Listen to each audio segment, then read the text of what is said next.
अस्सलाम वालेकुम बच्चों। कल हमने डिस्कस किया था कि रेस्टिंग मेम्ब्रेन पोटेंशियल क्या होता है। तो आज हम देखेंगे कि एक्शन पोटेंशियल क्या है और ये कैसे जनरेट होता है। जो नॉर्मल कंडीशन होती है उसमें नर्व इम्पल्स इनिशिएट होती है बाय एन अप्रोप्रिएट स्टिमुलस।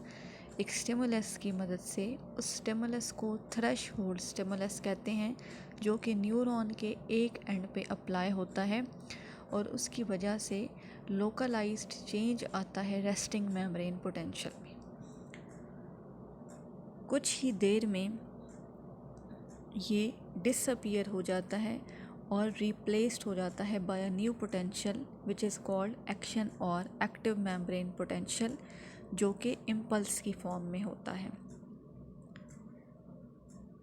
इस स्टेट के दौरान इनर मेम्ब्रेन सरफेस मोर पॉजिटिव हो जाती है देन आउटसाइड, और ये चेंज जो है ये सो ब्रीफ होता है, बहुत कम वक्त के लिए होता है, मिली सेकेंड्स के लिए, जो कि न्यूरॉन के किसी एक पोर्शन में होगा और इसको हम एक्टिव मेम्ब्रेन पोटेंशियल कहेंगे। इसमें जो फैक्टर्स इन्वॉल्व हैं वो हम देख लेते हैं। तो सोडियम और पोटाशियम आयंस की मूवमेंट होती है रेस्टिंग मेम्ब्रेन पोटेंशियल के दौरान। इनसाइड मोर नेगेटिव होती है और आउटसाइड मोर पॉजिटिव होती है, क्योंकि बाहर सोडियम आयन ज़्यादा होते हैं और अंदर नेगेटिव आयंस प्रोटीन्स की फॉर्म में, ऑर्गेनिक एसिड्स की फॉर्म में ज़्यादा होते हैं। अब जब स्टिमुलस आता है और उस स्टिमुलस को हम थ्रेशहोल्ड स्टिमुलस कहते हैं। उसको हम थ्रेशहोल्ड स्टिमुलस क्यों कहते हैं? क्योंकि ये वो स्टिमुलस है जो कि किसी न्यूरॉन में नर्व इम्पल्स को जनरेट कर सकता है। तो जब कोई स्टिमुलस आएगा तो सोडियम आयंस अंदर की तरफ रश करेंगे गेट्स की मदद से। उन गेट्स को हम सोडियम गेट्स कहते हैं, जो कि सेल मेम्ब्रेन में या प्लाज्मा मेम्ब्रेन में मौजूद होते हैं। अब सोडियम आयंस की परमिएबिलिटी इंक्रीज़ होगी तो इनसाइड मोर पॉजिटिव हो जाएगी then outside. Resting membrane potential में इनसाइड मोर नेगेटिव होती है, जबकि एक्शन पोटेंशियल में या एक्टिव मेम्ब्रेन पोटेंशियल में इनसाइड मोर पॉजिटिव हो जाएगी। न्यूरोफिजियोलॉजिस्ट ये बिलीव करते हैं कि ये इंक्रीज्ड परमिएबिलिटी स्पेसिफिक पोर्स की ओपनिंग की वजह से है। उन पोर्स को हम सोडियम गेट्स कहेंगे।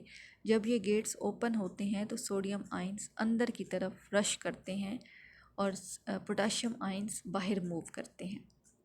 ठीक है, तो इस तरह से सोडियम और पोटाशियम आयंस की मूवमेंट होती है। सेकंड फैक्टर है कि चार्जेस रिवर्स हो जाते हैं। जब सोडियम और पोटाशियम आयंस मूव करेंगे तो डेफिनेटली मेम्ब्रेन के उस पोर्शन में चार्जेस रिवर्स हो जाएंगे। जो सेल मेम्ब्रेन की इनर साइड है उसमें पॉजिटिव आयन ज़्यादा हो जाएंगे, मतलब पॉजिटिव चार्जेस ज़्यादा हो जाएंगे, और आउटर सरफेस पे नेगेटिव चार्जेस ज़्यादा हो जाएंगे। जैसा कि ये आपको फिगर में नज़र आ रहा है कि बाहर वाली साइड जो है वो ज़्यादा नेगेटिव हो गई है और अंदर वाली साइड पॉजिटिव हो गई है। लेकिन न्यूरॉन के किसी एक स्पेसिफिक पोर्शन में, और ये वो स्पेसिफिक पोर्शन है जहाँ पे थ्रेशहोल्ड स्टिमुलस आता है और ये इम्पल्स को या एक्शन पोटेंशियल को जनरेट करवाता है। अब इनसाइड मोर पॉजिटिव क्यों है? क्योंकि सोडियम आयंस अंदर ज़्यादा हो गए हैं। और बाहर नेगेटिव क्यों है? क्योंकि बाहर से बहुत से सोडियम आयंस अंदर आ गए हैं, मतलब जो पॉजिटिव आयंस है वो अंदर चले गए हैं और बाहर पॉजिटिव आयंस की कमी हो गई है। तो इस वजह से बाहर नेगेटिविटी ज़्यादा हो गई है। नेक्स्ट आपको ये फिगर जो नज़र आ रही है, इसमें आपको बता रहे हैं कि जब न्यूरॉन स्टिमुलेट होती है तो cell membrane at the point of stimulation उसमें चार्जेस रिवर्स हो जाते हैं, जिसको हम एक्शन पोटेंशियल कहते हैं। और ये मिली सेकेंड्स के लिए होता है कि मेम्ब्रेन की अंदर वाली साइड पॉजिटिव हो जाती है रिलेटिव टू द आउटसाइड। अब मेम्ब्रेन पोटेंशियल का जो सीक्वेंस है वो चेंज हो जाता है और ये एक्शन पोटेंशियल के साथ एसोसिएटेड है। मतलब जब मेम्ब्रेन पोटेंशियल चेंज होगा तो तब ही एक्शन पोटेंशियल जनरेट होगा। रेस्टिंग पोटेंशियल स्टेट जो होती है या रेस्टिंग मेम्ब्रेन पोटेंशियल जो होता है ये पोलराइज स्टेट होती है, लेकिन जब सोडियम गेट्स ओपन हो जाएं और सोडियम सेल के अंदर दाखिल हो जाए तो उस दौरान मेम्ब्रेन डीपोलराइज्ड हो जाती है, जैसा कि ये आपको इस ग्राफ में नज़र आ रहा है। इसमें अब जो आपके पास सेकंड स्टेप दिखाया गया है इसमें डीपोलराइजेशन हो रही है। अब जब मेम्ब्रेन डीपोलराइज हो जाएगी तो सोडियम गेट्स क्लोज हो जाएंगे और पोटाशियम गेट्स ओपन हो जाएंगे। जब पोटाशियम गेट्स ओपन होंगे तो पोटाशियम आउटसाइड डिफ्यूज़ करेगा, जिसकी वजह से रीपोलराइजेशन हो जाएगी मेम्ब्रेन की। ये जैसा कि आपको फोर्थ स्टेप में नज़र आ रहा है।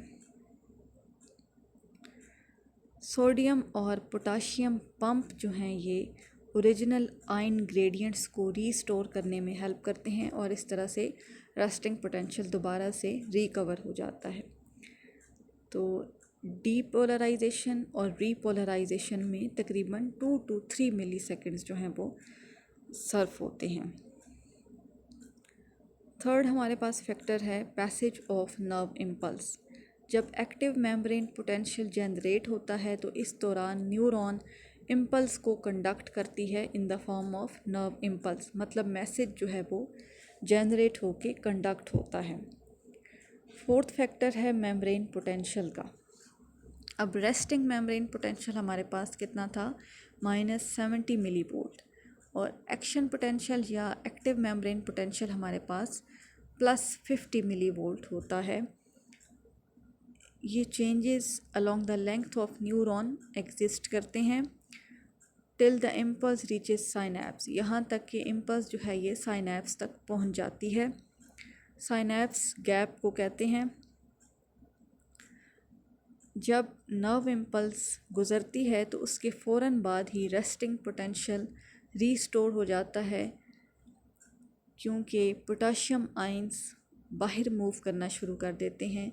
जब पोटाशियम आयंस बाहर मूव करेंगे तो अंदर पॉजिटिविटी डिक्रीज़ होना शुरू हो जाएगी और इस तरह से रेस्टिंग पोटेंशियल रीस्टोर हो जाएगा। अब ये न्यूरॉन जो है ये नई इम्पल्स को कंडक्ट करने के लिए रेडी हो जाती है। ये भी देखा गया है कि माइलिनेटेड न्यूरॉन्स में इम्पल्स जंप करती है फ्रॉम नोड टू नोड और उन नोड्स को नोड ऑफ रैनवियर कहते हैं। इस तरह की कंडक्शन को या इस तरह की इम्पल्स को साल्टेटरी इम्पल्स कहते हैं। अब माइलिनेटेड न्यूरॉन क्या होती है कि कुछ न्यूरॉन्स में प्रोटेक्टिव शीथ होती है जो कि माइलिन की बनी होती है, जो कि माइलिन हमारे पास लिपिड में आ जाता है और ये इंसुलेटर है, मतलब इसमें चार्जेस क्रॉस नहीं कर सकते। तो जब चार्जेस क्रॉस नहीं करेंगे तो वहाँ पे एक्शन पोटेंशियल जनरेट नहीं हो सकेगा। तो इसका एरिया होता है नोड का जहाँ पे माइलिन शीट नहीं होती और वहाँ पे चार्जेस प्रोड्यूस हो सकते हैं। तो उन नोड्स को हम नोड ऑफ रैनवियर कहेंगे और इम्पल्स जो है वो माइलिनेटेड शीट में से तो नहीं गुजर सकती बल्कि वो नोड टू नोड जंप करेगी। तो इस वजह से इस इम्पल्स को हम साल्टेटरी इम्पल्स कहेंगे। तो बच्चों आपको ये फैक्टर्स क्लियर हो गए होंगे कि सोडियम और पोटाशियम आयंस की मूवमेंट की वजह से एक्शन पोटेंशियल जनरेट होता है। सोडियम आयंस अंदर की तरफ मूव करते हैं, जब अंदर मूव करेंगे तो पॉजिटिविटी ज़्यादा हो जाएगी। और सोडियम आयंस अंदर किसकी मदद से आते हैं, सोडियम गेट्स की मदद से। जब अंदर पॉजिटिविटी ज़्यादा हो जाएगी तो बाहर हम कह सकते हैं कि नेगेटिविटी ज़्यादा है, तो चार्जेस इस सूरत में रिवर्स हो जाते हैं, क्योंकि अंदर पॉजिटिव आयन ज़्यादा हो जाते हैं और बाहर नेगेटिव आयन ज़्यादा हो जाते हैं। तो इस तरह से जो हमारे पास दूसरा फैक्टर है वो ये है कि चार्जेस इस दौरान रिवर्स हो जाते हैं। सोडियम के अंदर आने से और उस दौरान पोटाशियम कुछ हद तक बाहर जाएगा तो उससे चार्जेस हमारे पास रिवर्स हो जाएंगे। फिर हमारे पास स्टेप्स हैं एक्शन पोटेंशियल के। एक है डीपोलराइजेशन। आमतौर पर जो रेस्टिंग मेम्ब्रेन पोटेंशियल है उस दौरान जो मेम्ब्रेन होती है वो पोलराइज्ड स्टेट में होती है कि अंदर वाली साइड नेगेटिव होती है और बाहर वाली पॉजिटिव होती है, तो ये पोलराइज्ड स्टेट है। लेकिन जब थ्रेशोल्ड स्टिमुलस आता है तो उस दौरान वहाँ पे एक्शन पोटेंशियल जनरेट होता है। उससे क्या होता है, सोडियम आयन सोडियम गेट्स के ओपन होने की वजह से अंदर डिफ्यूज़ हो जाते हैं। उनके अंदर आने की वजह से मेम्ब्रेन डीपोलराइज हो जाती है, क्योंकि अंदर पॉजिटिविटी ज़्यादा हो जाती है और इस तरह से डीपोलराइजेशन जनरेट हो जाती है कि चार्जेस जो हैं ये अंदर पॉजिटिव चार्जेस या पॉजिटिव आइंस अंदर ज़्यादा हो गए हैं, तो नेगेटिविटी वहाँ से अंदर से डिमिनिश हो जाएगी, बल्कि पॉजिटिविटी वहाँ पे ज़्यादा हो जाएगी और इस तरह से मेम्ब्रेन डीपोलराइज हो जाएगी। नेक्स्ट हमारे पास स्टेप है रीपोलराइजेशन का, कि अंदर जो सोडियम आयंस आए हैं तो उसके लिए फिर पोटाशियम गेट्स जो हैं वो ओपन होंगे और वो पोटाशियम को बाहर भेजेंगे, जिसकी वजह से चार्जेस दोबारा से मेंटेन हो जाएंगे और उस स्टेट को हम कहेंगे रीपोलराइजेशन की स्टेट है। और जब पोटाशियम बाहर मूव करेंगे तो रेस्टिंग मेम्ब्रेन पोटेंशियल रिकवर हो जाएगा और ये सारा प्रोसेस 2 to 3 मिली सेकेंड्स लेता है। अब जब एक्शन पोटेंशियल जनरेट होता है तो उस दौरान न्यूरॉन इम्पल्स को कंडक्ट करती है, जो कि नर्व इम्पल्स की फॉर्म में होती है।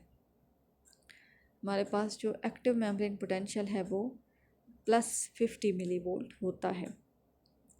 इस तरह से हमने साल्टेटरी इम्पल्स की बात की है कि जो माइलिनेटेड न्यूरॉन्स हैं उनमें इम्पल्स जनरेट नहीं हो सकती, बल्कि इम्पल्स जंप करती है फ्रॉम नोड टू नोड, तो उसको हम साल्टेटरी इम्पल्स कहते हैं। नेक्स्ट हम साइनैप्स को देख लेते हैं कि साइनैप्स क्या है। जो न्यूरॉन्स कंसेक्यूटिव होती हैं वो इस तरह से अरेंज होती हैं कि एक्सॉन एंडिंग्स एक न्यूरॉन की दूसरे न्यूरॉन की डेंड्राइट्स के साथ कनेक्टेड होती हैं। इनके दरमियान साइटोप्लाज्मिक कनेक्शन नहीं होता, बल्कि गैप्स होते हैं और ये माइक्रोस्कोपिक गैप्स हैं। इन कॉन्टैक्ट पॉइंट्स को या इन गैप्स को हम क्या कहते हैं, साइनैप्स। एक न्यूरॉन साइनैप्सिस बना सकती है बहुत से न्यूरॉन के फाइबर्स के साथ। नर्व इम्पल्स एक न्यूरॉन से दूसरी न्यूरॉन को पास होती है थ्रू द साइनैप्स के ज़रिए। लेकिन अगर सिंगल इम्पल्स हो तो ज़रूरी नहीं है कि वो साइनैप्स में से गुज़रे। तकरीबन 2 या 3 इम्पल्सेस रैपिडली आनी चाहिए या फिर साइमल्टेनियसली मीन एक ही वक्त में आनी चाहिए, और 2 या 2 से ज़्यादा फाइबर्स से आ रही होंगी तो वो अगले न्यूरॉन में इम्पल्स को कंडक्ट कर सकेंगी या जनरेट कर सकेंगी। एक्शन पोटेंशियल एक न्यूरॉन से दूसरे न्यूरॉन को जंप नहीं कर सकता, बल्कि ये मैसेज साइनैप्स के गिर्द ट्रांसमिट होता है केमिकल की फॉर्म में या केमिकल मैसेंजर्स की फॉर्म में। उन केमिकल मैसेंजर्स को हम क्या कहते हैं, न्यूरोट्रांसमीटर। अब जैसे आपको ये साइनैप्स नज़र आ रहा है, अब मैसेज जो है इस पोर्शन से इस पोर्शन को आना है तो ये चार्जेस की फॉर्म में नहीं होगा, या जो एक्शन पोटेंशियल है वो न्यूरॉन टू न्यूरॉन जंप नहीं करेगा, बल्कि केमिकल मैसेंजर्स की फॉर्म में होगा। और उन केमिकल मैसेंजर्स को हम क्या कहेंगे, न्यूरोट्रांसमीटर। न्यूरोट्रांसमीटर्स वो केमिकल्स हैं जो कि न्यूरॉन्स की एंडिंग पे रिलीज़ होते हैं साइनैप्स में। और न्यूरोट्रांसमीटर्स मुख्तलिफ़ किस्मों के हैं, जैसा कि acetyl choline, adrenaline, norepinephrine, serotonin and dopamine.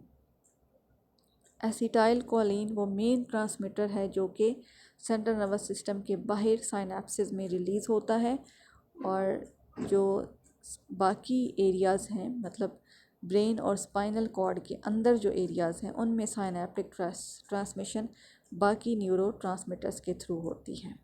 ठीक है, तो ये आप फिगर देख लें। ये जो मेम्ब्रेन होती है इसको प्री साइनैप्टिक मेम्ब्रेन कहते हैं, मतलब जिसमें से मैसेज आ रहा होता है और उसने ट्रांसफ़र करना होता है अगली न्यूरॉन को या किसी भी ऑर्गन को, तो उस मेम्ब्रेन को हम प्री साइनेप्टिक मेम्ब्रेन कहेंगे।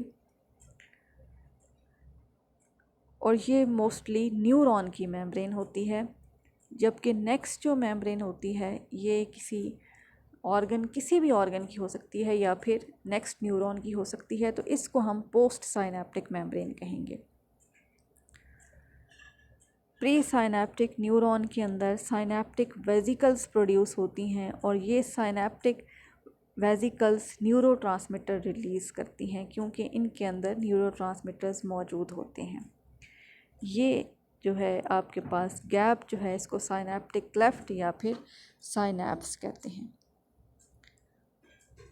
तो इस तरह से synaptic vesicles pre synaptic membrane के साथ फ्यूज़ करती हैं और अपने न्यूरोट्रांसमीटर मॉलिक्यूल्स को स्पेस में रिलीज़ करती हैं। ठीक है।